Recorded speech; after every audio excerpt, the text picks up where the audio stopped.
Thank you, Volker, for this kind invitation. I'm really excited about the opportunity of finally being here at Plamadiso Talks and also about discussing with you my interest in technology neutrality. Because as Volker mentioned, my work tends to focus on the regulation of artificial intelligence technologies. And this is something that emerged in my research agenda when I try to take a step back and find what is the common thread between various issues, various kind of regulatory decisions that were taken during the act's design, and how do that affect both the overall consistency of the regulatory framework and the practices on implementation. So I found myself coming time and again to this concept of technology neutrality, which appeared a lot, not just in specific pieces of regulation, because you usually see mentions en passant from that the AI Act used to have a mention about technology neutrality in the definition of artificial intelligence, which was ultimately dropped. And now it only appears as part of the reconciliation with the Digital Services Act. But then you go to the Digital Services Act, you have mentions to technology neutrality, you have mentions to neutrality in other domains such as telecommunications, where the European Electronic Communications Code mentions technology neutrality as a guiding principle. It appears in environmental law. So you see various issues where you have this idea, widespread idea that like regulation should somehow be neutral on technology. But then you ask those stakeholders, what does that neutrality mean? You come up with many, many different responses. And this is why I'm going to talk to you about today. How do we make sense of that? Are they talking about the same things or not? And if so, what's that thing they're talking about? And why would that matter? And to that effect, my message is that if we're looking at technology neutrality, we are ultimately not looking at a property of the legal text. It's not, we're not simply caring about whether the text, you can associate a particular provision of law with a particular technology or not. But at the end of the day, if you want to have something that is worth of the label technology neutral regulation, it is a form of delegation of powers in which the lawmaker or the policymaker making a particular decision rise to the conclusion, oh, technology is not my problem, it's somebody else's problem. And that decision in turn has certain implications for how regulation works and for or whether it succeeds in achieving its aims and what side effects might come of that decision of treating technology as somebody else's problem. And to cover this space, first I will give you expand a bit on this picture of neutrality appearing everywhere that I mentioned, just so we have a common picture of why do we talk about neutrality. Why? Then I will talk a bit about why regulators tend to pursue neutrality, what kinds of rationales are informed to say, oh, neutrality is a good thing and we should have technology neutral regulation, or conversely, neutrality regulation, technology neutral regulation is a myth and we should not have it, because those two positions tend to appear quite a bit, but often not as often taken for granted either way. Then I discuss a bit of how how certain theories have tried to explain this phenomenon and point out a bit of the shortcomings of those theories before elaborating what do I mean when I say that technology neutrality is a form of delegation. And then after that, the idea, okay, so anybody can formulate a theory, a model saying that something looks like something else. Almost any analogy can be made between two things, in this case, technology neutrality and delegation. So what I want to drive home is the point that this particular analogy has some value. That is, it helps us understand some problems that are either underplayed or even noticed with current theories. And to make that point, I make first some general considerations. Then I bring the examples of how this theory of technology neutrality affected my work on the AI Act and the problems it's likely to face and their implementation. And finally, I wrap up with some considerations about, okay, so what do we do with here? Is this just a fancy toy, or can we actually do something useful with this theory? So to put as a starting point, I will look at, we can have this working definition of technology neutrality as an indifference for technology. We will refine that during our discussion, but the core idea between neutrality, whenever you make a claim that this regulation is or isn't technology neutral, it usually means that the technology is indifferent to whatever technical arrangements you're covering with that technology. That is, it doesn't matter if you're doing a technology neutral regulation of AI, it should not matter whether you're regulating machine learning systems or knowledge based systems, or whether you're training your algorithms with a certain weight or another set of weights, what methods you're using. The idea is that the regulation should not care about that, and then it applies the same set of rules basically on the same way for those different technologies. And in this regard, it becomes something of a procedural principle which you can distinguish and which perhaps should distinguish here a bit of those two values that I point out here in the slides. Value neutrality, which is the idea that technology is simply a tool that does not reflect certain values. This is a very polemical thesis on the philosophy of technology more generally, because some people argue that technology is mostly instrumental, you can repurpose technologies anyway, and while others show that, perhaps if you argue you can repurpose technologies, but even when you do that, the technology that you're changing the purpose reflects the original structure. For example, some people point out when it comes to nuclear power that, okay, even if you can use nuclear power for peaceful processes, the fact that you need certain structures to control nuclear power, that you need to have care with residua, that you have risks associated, leads you to a certain um, centralized structure for governance of those technologies. This is a critical discussion, but it's not the one that we're having right now.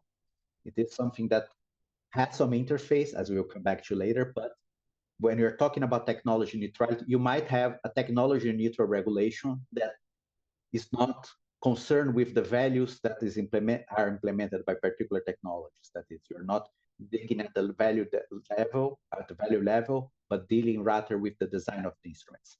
Likewise, technology neutrality is close, but it's not really network neutrality, which is a concept that's more related to the content. That is, network neutrality usually treats of the idea that internet providers and other sources of network communication should not distinguish between different kinds of content being carried.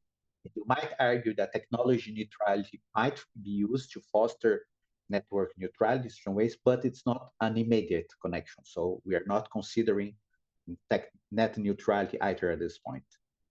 But one further challenge that I want to highlight here before discussing this is that technology neutrality, we see the term sometimes, it appears, if you're dealing with technology law, you might have seen it appearing in various pieces of regulation, such as the one that I mentioned before. But it's the mere fact that you don't see the term technology neutrality or technology neutral regulation does not mean the concept is not there. Because if you go to the new approach of product safety, it has this commitment to not caring about the implements of setting quality standards for products, what counts for a product to be safe.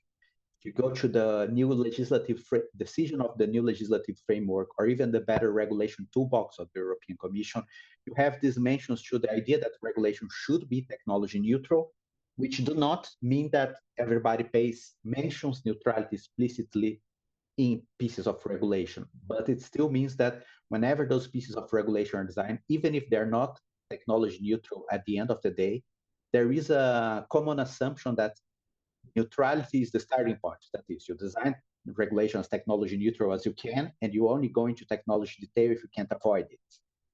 And this is something that you see not just at the European Union level, though my examples will mostly focus on that, but also in other jurisdictions and also in international agreements, such as the whole system of the World Trade Organization, which the appeal board does not mention technology neutrality explicitly as a principle, but it does act in a way that points out that they are trying to make neutrality technology arrangements essentially indifferent for determining the equivalence between products and services, and when you're setting up the technical, what counts as a technical barrier to trade, the idea that you can't have technology specific regulation being a barrier to trade that will not be otherwise be admitted on public security councils.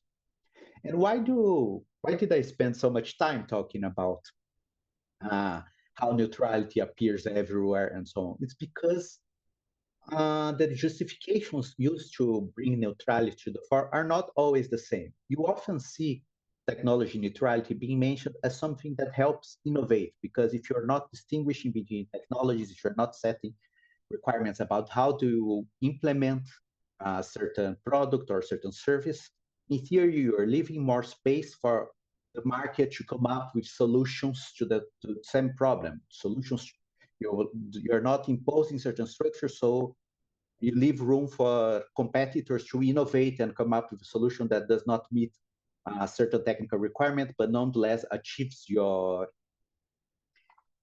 certain functionality while promoting more safety or being more economic or whatever feature the customers in that market care for at a certain point.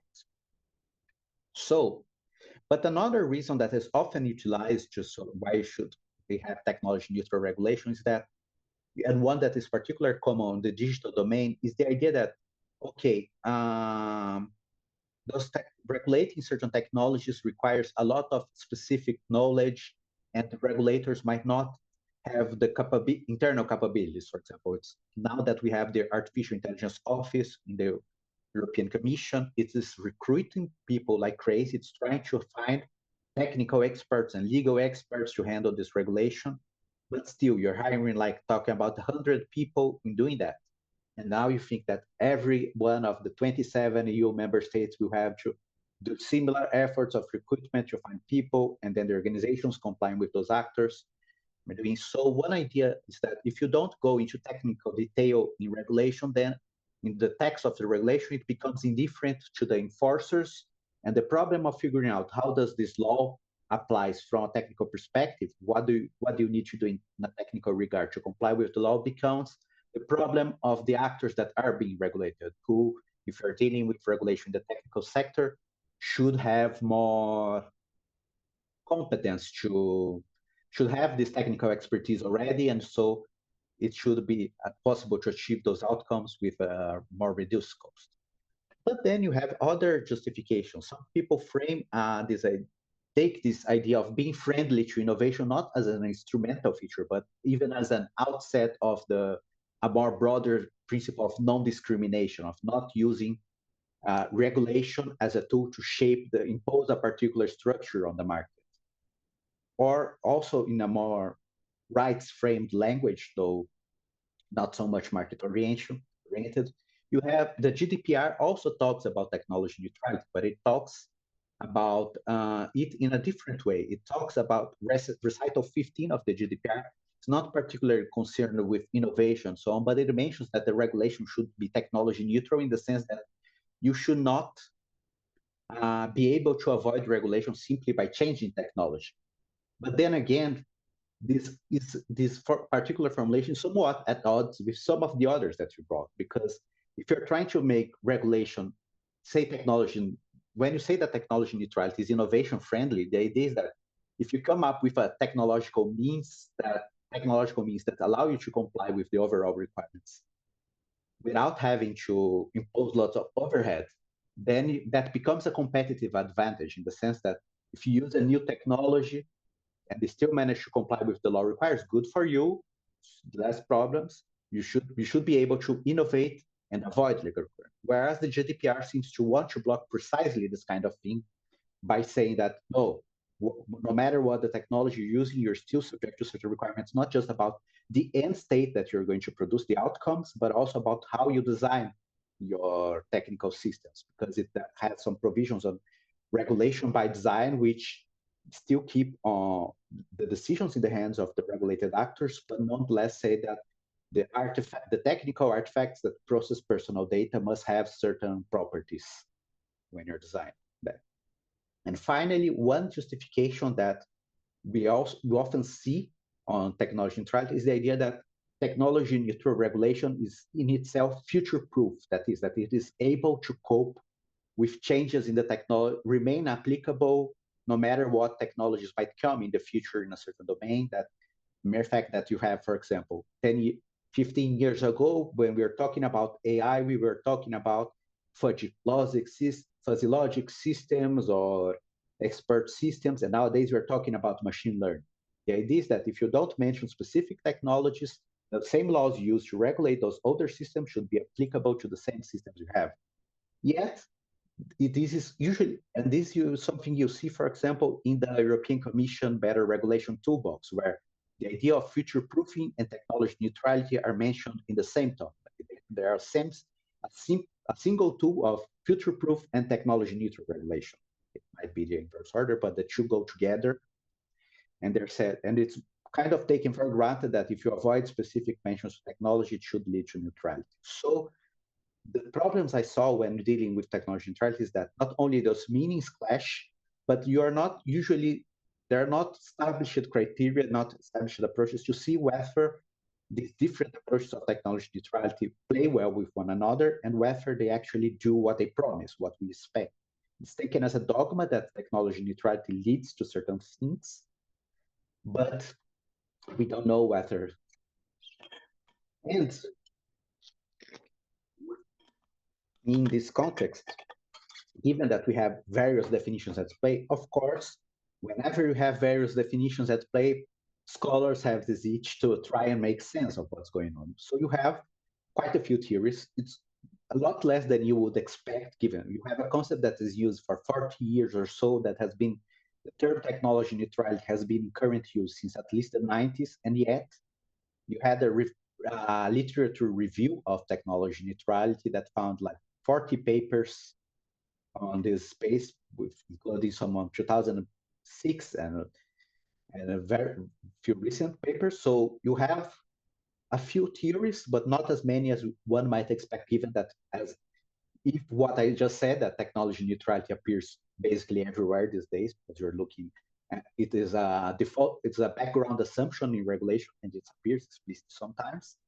Then you have, but still you do have some theories, which is first, some people see technology neutrality as a principle, something that should be your starting point as I was talking. Oh, you have to start, regulation should be indifferent to technological arrangements. And okay, this has been acknowledged for, it has been mentioned explicitly in the European Electronic Communications Code. So if you're talking about the interpretation of that specific law, you can say that technology neutrality appears a principle. But when you say that technology neutrality is a principle, you're just, you're not, this application that is in this specific piece of EU law is not necessarily generalizable for others. And there is a forthcoming paper by Lucila de Almeida and Alessandra Porcari, which they make this case. They look extensively at the case law of the European Court of Justice about technology neutrality, and they come to the conclusion that you don't have a coherent principle of technology neutrality that apply to all technologies. So any theory that sees technology neutrality as a principle is narrow in scope, and what is worse, it does not particularly give us much guidance on how we should interpret that principle. So this is why some people have proposed other theories.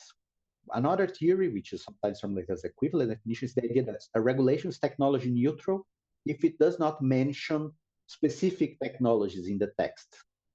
If, for example, you might say that if the AI Act is neutral because its definition of artificial intelligence system is not specific to machine learning or does not mention certain algorithms there, and that, okay, that is a coherent use of the concept.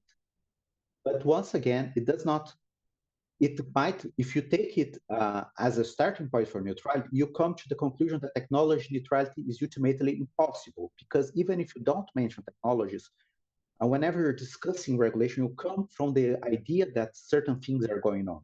For example, if you look at the Digital Services Act, it establishes rules for online platforms, but you can draw a picture of the platform that is regulating. It's roughly a platform that looks roughly like Facebook. Likewise, the Brazilian law on fake news, which was proposed a few years ago, it was not couched in technology-specific terms. It did not mention any service, any particular algorithm, or any way to provide. But if you look at the architecture, the way it assumes people communicated with one another, it was clearly a regulation targeted at WhatsApp and similar modes of instant messaging. So at the end of the day, you have certain assumptions about any technology, and it's humanly impossible to expect lawmakers to get rid of them. So it would become a more granular concept.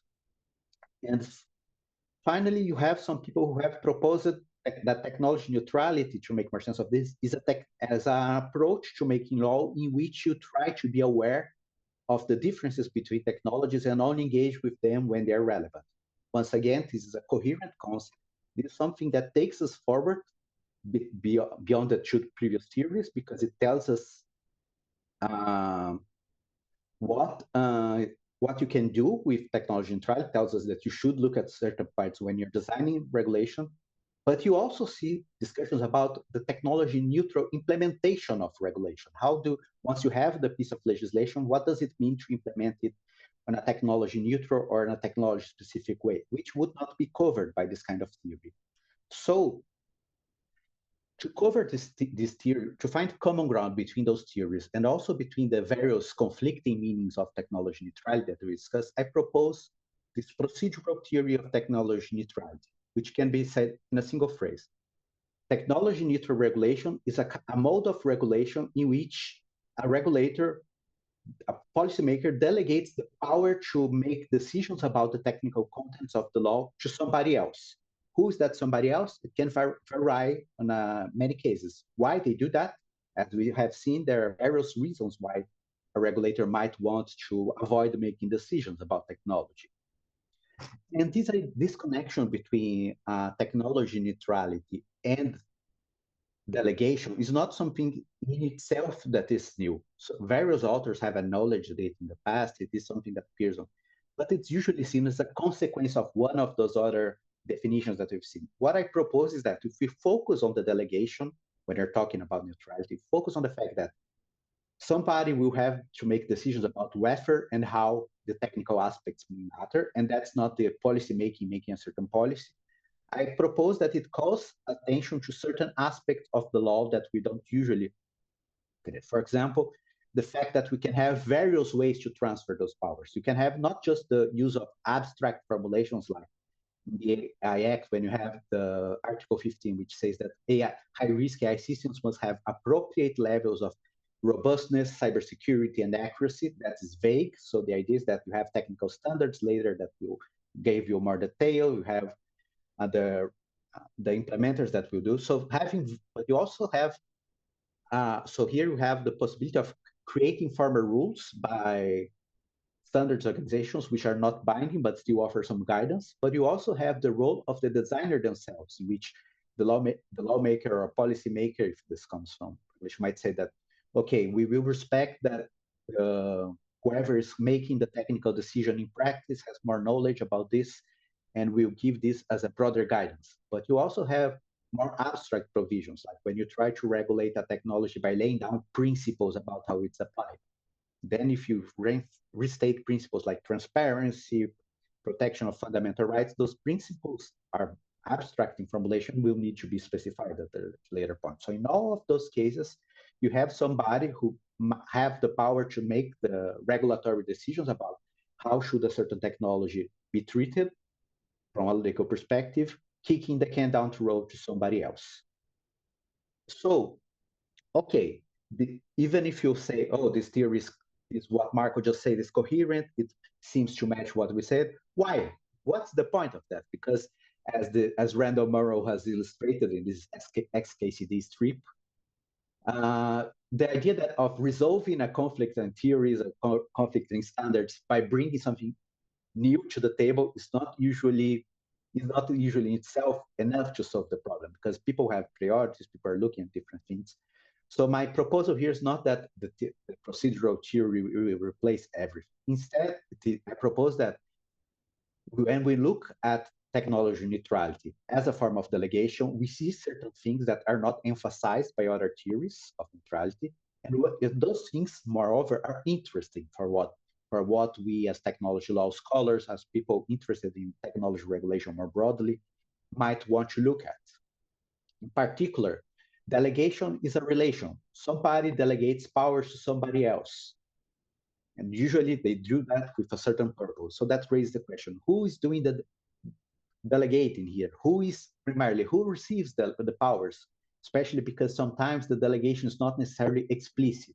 Sometimes it is, for example, in the AI Act, you have some provisions that give the European Commission the power to adopt implementing acts in which they provide details about how the regulation should play for certain classes of technologies for AI. But sometimes it's not explicit. Sometimes you're simply saying, oh, if you're going to comply with this regulation about technology, you're going to make sense of what this regulation means, for example, in the context of a machine learning system, like in the GDPR. What does data minimization mean when you're training an AI system? It might be something different that it means when you're dealing with a general database or something. And beyond this question of who gets to make those decisions and how they get to do so, there's this question about what oversight do we have when those decisions are made? For example, when you have regulation about fundamental rights, you have certain controls, you have the possibility of appealing against the law, contesting those laws in the courtrooms. But if somebody, let's say an online platform is making decisions that about how to implement platform regulation, which will shape how you interpret the principle of freedom of speech in an online platform, how to interpret freedom to associate with others, and so on. Those decisions end up being hidden, framed as technical decisions, even though they affect fundamental rights, which is things. So you have a situation where powers that would be subject to lots of legal controls, if they were exercised by the public authorities, are not particularly being controlled when they're exercised by a private actor. And a critical question here beyond that is also the question of whether the delegation works. Because if you have a problem, oh, let's create a chemical formula for cancer. Okay, you're not a cancer expert. You're a lawmaker. You don't have any expertise to make research on cancer. So you say, I will give this problem to somebody else who can solve. If you say, Marco, you will create a formula to cure a certain variety of cancer, that's not going to work because I don't know any more about cancer research than you do. So you might be sometimes the mere fact that you make something somebody else's problem does not mean that the recipient of those powers has the conditions to actually carry out what you expect of them. And if you assume that this capability is there, and when it's not, it can create lots of problems. So, okay, so far I have been pretty abstract in the terms. I have tried to bring examples, but I've been trying to outline the theory. So why does this theory matter? I would say that it can matter because it helps us view problems not just in the abstract notion of technology neutrality, but also when we read a regulation, it helps us look for certain factors that might or might not be problematic. So, for example, instead of looking at something like the AI Act and thinking, is it technology neutral or is it not technology neutral?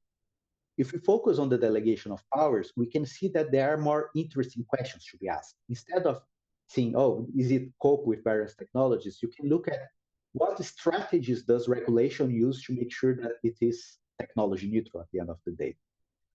Because in the case of the AI Act, if you're doing a regulation about technology, you can say that the object of that regulation is not in itself neutral, but the means it used to regulate can be neutral if you're kicking the decisions to somebody else. And indeed, if you look at how the text is framed, those decisions you have many technical requirements laid down in the AI Act. Articles 10 to 15 lays specifications for high-risk AI systems. Article 50 also includes requirements for certain categories of systems, regardless of their risk classification. But you don't say, oh, to be a transparent system, you need to use this and that explainable artificial intelligence technique, or even you need to use explainable artificial intelligence at all. Those requirements, in line with the European Union's approach to this problem, are defined in terms of essential elements, essential requirements that must be met and are supposed to be specified later on. And as I mentioned, the Act does take care of who will deal with that. It attributes some powers to the European Commission, which is supposed to adopt both binding implementing acts, implementing regulations that specify some aspects, but it also empowers the Commission to adopt non-binding common specifications, which are very similar to technical standards, except by the fact that they are produced by the Commission. So they also generate, If you follow, you are not obliged to follow those common specifications, but if you do follow those common specifications, there is a presumption that you're complying with the part of the law that matches those specifications. And this presumption also appears when it comes to certain kind of technical standard, because the AI Act gives the power to gives a certain legal value to harmonize technical standards emitted by SEN and SENELEC, because they decided to exclude ETSI from the standardization request. So you have two standardization organizations which will emit standards, and if the commission looks at those standards and say they are good to go, then those standards also generate, if you follow those standards, then it's also presumed that you are complying with the law.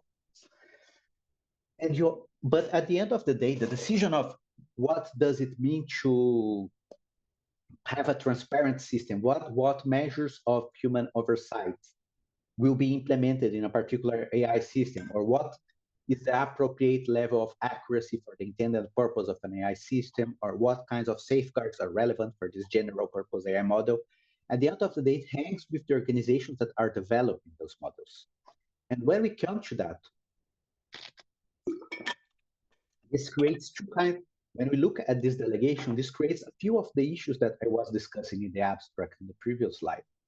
For example, there is this thing about how the AI Act is expected to protect not just health and safety as regular product safety legislation, but it also includes protection of fundamental rights in its clauses. So whenever your provider or a deployer is implementing the legal requirements, they must observe the requirements, the general protection of fundamental rights laid down in the EU Charter of Fundamental Rights.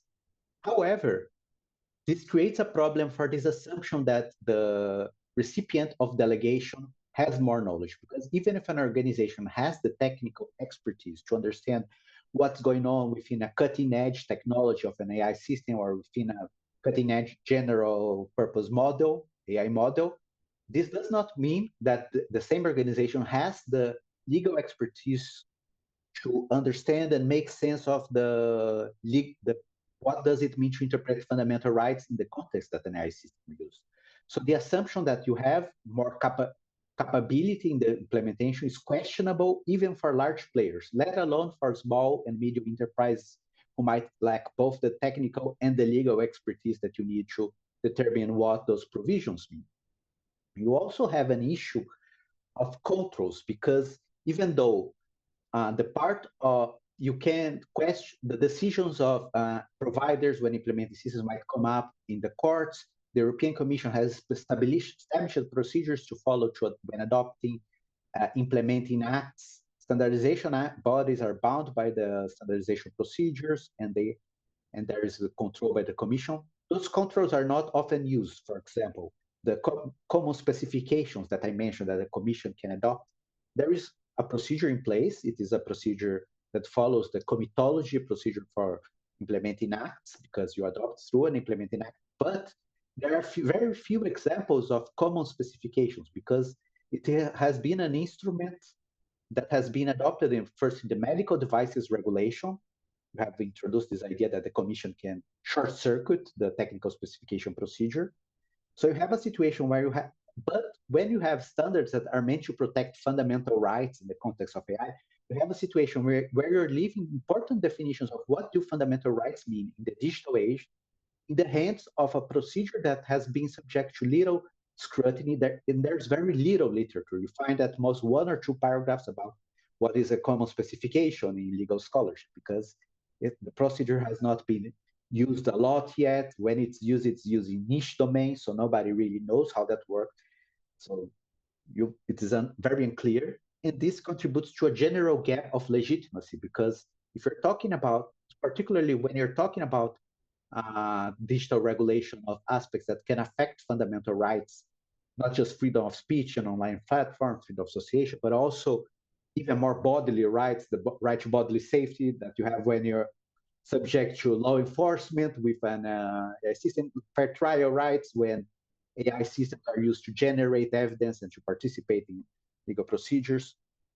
So all of these rely on they are produced, code is implemented in them, reflecting the decisions made by software providers who are required by law to take attention not just to the technical concerns, but also to the fundamental rights concerns. So you create a situation where these actors, the European Commission, the standardization bodies, the providers, in ultimate sense, are all making decisions about critical public values, which perhaps they are not democratically entitled to, even if they have the means to pursue that. One might question about whether they want to leave some structuring factors in society. So by looking at this in form of all of these issues, seeing how they connect to the delegation procedures that delegate to certain actors the power to say what the law means with regard to certain technologies, we can see various concerns that have been raised in the AI Act as problematic. We can find them, they have common roots, and then we can come and discuss about how do we address them? What are the limits? What kinds of things are we as a European societies comfortable in delegating to those actors, and what should we add some safeguards that increase the controls that we have, and so on and so forth. And so to wrap up and move to the discussion, because I'm really looking forward to hearing your thoughts and continuing this engagement. My point here with technology neutrality is not that it is the theory to kill all theories and all other theories of technology neutrality are wrong, but the fact that what seem to be disregarded by policymakers as technical decisions is not necessarily always, because there are some decisions that are particularly niche and technical, but in some times those very niche technical decisions can have deep implications, not just for fundamental rights, but also for other public values that one might pursue. For example, in cybersecurity, whether something that might affect broader considerations of policy cybersecurity, not just the particular security concerns of a specific organization. So what I would like to say is that bring this procedural theory as an invitation and a framework that we can use to think about those questions. And of course, as a theory, and as something that I've been working on, this has lots of room for development, such as the idea that I have been looking mostly at ICT regulation, particular AI regulation, though I have looked at data protection. Now I'm working more on cybersecurity.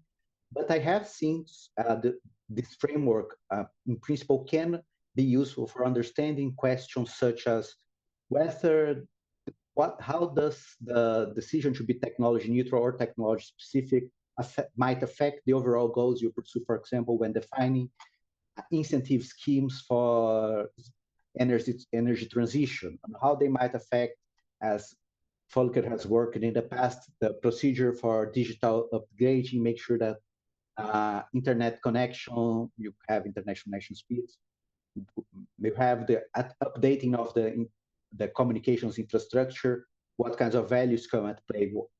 And also because I've been looking at this delegation from a perspective of administrative law, because we all, as a streetlight problem of my own, because this is something I work on administrative public law, so I tend to view a delegation as an administrative phenomenon, but you also have particular problems that emerge from looking at delegation within private actors, because private actors can also decide to kick the can down the road. So it might be also a future room for study. So I would say that by looking at delegation, technology neutrality as a form of delegation, we not only can make sense of what people are speaking at, and then realize that seemingly conceptual differences, you are not usually discussions about technology neutrality are not discussions about is this technology neutral or is this not technology neutral, but at the end of the day, those are discussions about the values that regulation should pursue and whether a particular arrangement of regulation contributes to those goals, to those end aims.